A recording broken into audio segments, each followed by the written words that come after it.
Hindi lang pala kay Bianca De Vera naglalaban ang fans ni Dustin Yu at Will. Magiging kay Andrea Brillantes ay nag-uunan ang mga fan ng dalawang aktor sa pag-ship ng isang collab project. Malakas kasi ang ugong-ungong sa online world na nakatakda ng araw lumipat ng network sa Andrea. At ang maingay na chika ng mga mema ay sa Kapuso Network daw ito lilipat na home studio ni na Dustin at Will. Kaya naman kanya-kanya ng pag-iingay at pagmamanifest ang ginagawa ng solid fans ng dalawang aktor. Obviously, bet na bet ng mga fans si Blythe para sa mga best nilang ex-housemate ng PBB. Ang tanong, paano na si Bianca kung sakaling matuloy ang proyekto ni na Will at Dustin with Andrea? Aagawan pa ba siya ni Andrea sa dalawang aktor? O baka naman ng mga solid fans lang ng dalawa ang may bet na makapartner ni dalawang aktor si Blythe? For sure, hindi yan gusto ng mga solid Dustbia at Wilika fans, no?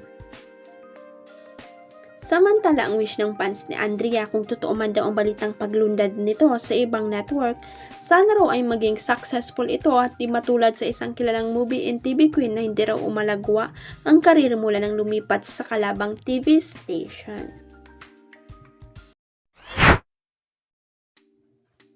May mga nagdududa pala na may something ngayong kina Elise Suson at Kobe Paras.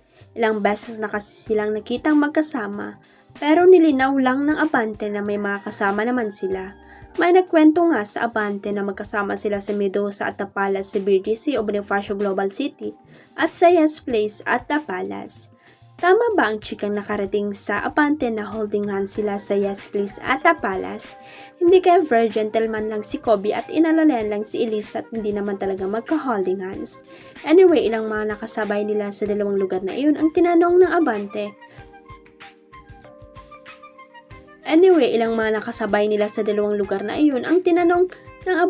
Pero wala namang napagkumpirma kung may something special nga sa pagitan nina Elise at Kobe. Basta nakita lang silang magkasama. Sa Medusa at The Palace nga raw ay kasama nila si Alex Namero, ang ex-girlfriend ni Congressman Sandro Marcos. So baka naman magpaparkada lang sila dahil hindi lang daw sila ang tatlong magkakasama sa grupo nila nang makita ng isang kaibigan ng Abante. Teka, nice naman si Elise kaya kapag nakita siya ng Abante ay tatanungin ng Abante kung ano nga ba ang real score sa kanila ni Kobe. Huwag kalimutang i-click ang subscribe button at i-ring ang notification bell para sa latest at legit chika updates.